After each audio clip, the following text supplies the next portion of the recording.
কাতলা মাছের বেশ অনেক রেসিপি কিন্তু আমি আমার চ্যানেলে শেয়ার করেছি। আজকে আমি একটা দুর্দান্ত স্বাদের একদম অন্যরকম কাতলা মাছের রেসিপি তৈরি করে দেখাবো। আজকে বানিয়ে দেখাবো কাতলা কালিয়া। তবে কাতলা কালিয়াটা একটু অন্যরকমভাবে বানিয়েছি, যেটা খেতে কিন্তু দুর্দান্ত হয়েছে। দেখেই বোঝা যাচ্ছে যে রেসিপিটা খেতেও ঠিক কতটা অসাধারণ হবে। অবশ্যই বানিয়ে দেখবে, একদম এর স্বাদ মুখে লেগে থাকবে।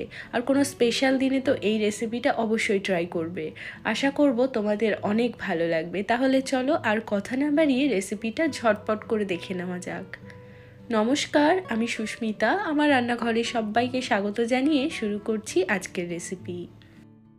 কাতলা কালিয়াটা তৈরি করার জন্য এখানে আমি নিয়ে নিয়েছি 4 পিস পরিমাণে কাতলা মাছের পেটি। তবে কাতলা মাছের যে কোনো অংশ দিয়েই কিন্তু তোমরা এই রান্নাটা তৈরি করতে পারবে। সবার প্রথমে মাছের মধ্যে আমি দিয়ে দিচ্ছি 1 চা চামচ মতো লবণ, আর দিয়ে দেব 1 চামচ মতো সাদা তেল। এবার এই সাদা তেল আর লবণটাকে খুব ভালো করে মাছের সাথে মাখিয়ে নেব।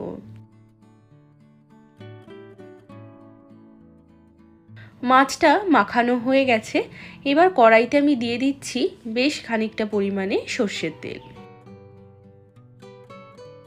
তেলটা ভালো করে গরম হয়ে গেলে আমি একটা একটা করে মাছ তেলের মধ্যে দিয়ে দেব।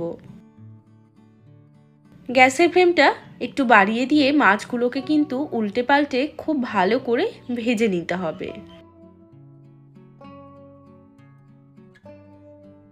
তো এখানে দেখো, মাছগুলোকে কিন্তু আমি একদম ভালো করে কড়া করে ভেজে নিয়েছি। এখন আমি এই মাছগুলোকে তুলে নেব।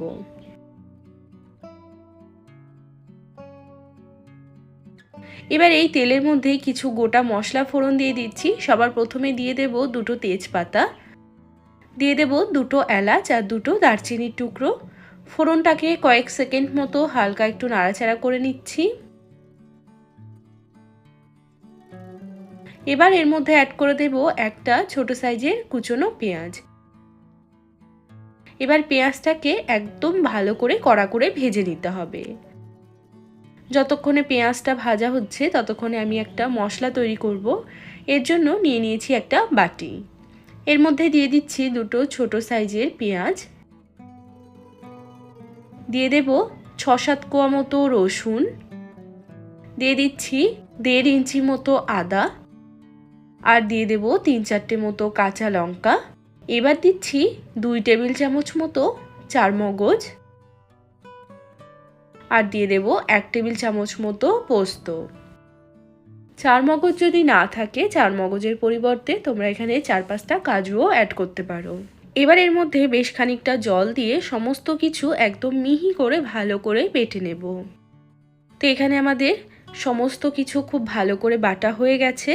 আর দেখো, পেঁয়াজটাও কিন্তু এখানে খুব ভালো করে ভাজা হয়ে গেছে। এখন এর মধ্যে এই পেঁয়াজ, আদা, রসুন এবং পোস্তর পেস্টটা দিয়ে দিচ্ছি। এবার মশলাটাকে খুব ভালো করে আমাদেরকে ভেজে নিতে হবে। যতক্ষণ না পর্যন্ত মশলার থেকে পুরো তেলটা আলাদা হচ্ছে আর মশলাটা একটু ভাজা ভাজা হচ্ছে, ততক্ষণ পর্যন্ত মশলাটাকে ভেজে নেব। তো দেখো, এখানে মোটামুটি 10 মিনিট মতো সময় নিয়ে মশলাটাকে খুব ভালো করে ভেজে নিয়েছি। এখন দেখো, মশলা থেকে পুরো তেল কিন্তু আলাদা হয়ে গেছে। এখন এর মধ্যে অ্যাড করে দিচ্ছি আমি ছোট সাইজের একটা টমেটো কুচি। আর এখানে কিছু মশলা নিয়েছি, যেমন এখানে আমি নিয়েছি 1 টিস্পুন মতো কাশ্মীরি লঙ্কার গুঁড়ো, 1 টিস্পুন জিরে গুঁড়ো, স্বাদ মতো নুন, আর সামান্য একটু চিনি।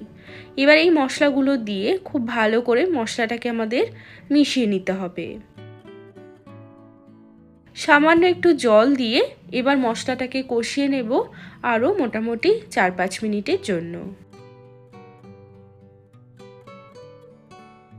তো দেখো, 4-5 মিনিট মতো মশলাটাকে কষিয়ে নিয়েছি। মশলা থেকে কিন্তু আবারও পুরো তেলটা আলাদা হয়ে গেছে।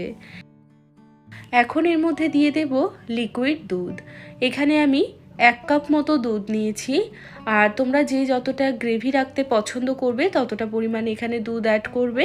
তো এখানে আমি দুধটা দিয়ে দিলাম, আর তার সাথে দিয়ে দেব ভেজে রাখা মাছ,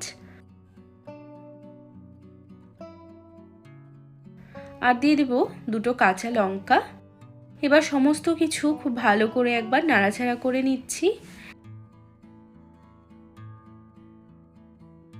এবার ঢাকনা লাগিয়ে মাছটাকে মোটামুটি 7-8 মিনিট মতো একদম লো আঁচে রান্না করব। 7-8 মিনিট পর ঢাকাটা সরিয়ে নিচ্ছি।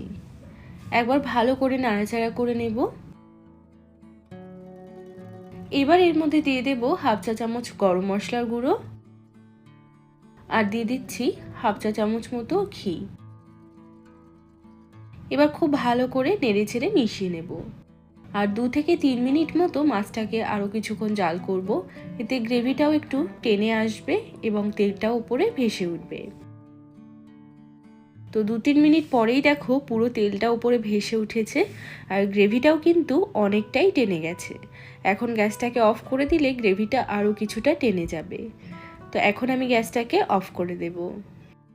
তো তৈরি হয়ে গেল দুর্দান্ত স্বাদের কাতলা মাছের কালিয়া। এটা দেখেই আশা করি বোঝা যাচ্ছে যে খেতে এটা ঠিক কতটা সুস্বাদু হবে। ফ্রাইড রাইস, পোলাও, সাদা ভাত এই সব কিছু দিয়ে পরিবেশন করতে পারো, খেতে কিন্তু দুর্দান্ত হয়। আর কোনো স্পেশাল দিনে এই রেসিপিটা অবশ্যই ট্রাই করে দেখবে, প্রশংসা পেতে কিন্তু একদম বাধ্য। তো আজকের এই রেসিপিটা তোমাদের কেমন লাগলো সেটা কিন্তু একটা লাইক বা কমেন্টের মাধ্যমে আমাকে অবশ্যই জানাবে। চ্যানেলটিকে সাবস্ক্রাইব করে না থাকলে চ্যানেলটিকে সাবস্ক্রাইব করে রাখতে পারো যদি তোমরা এরকম আরও ভিডিও দেখতে চাও। সবাই ভালো থাকবে, সুস্থ থাকবে। আমি আবারও চলে আসবো অন্য কোনো রেসিপির সাথে। আজ এ পর্যন্তই, টাটা।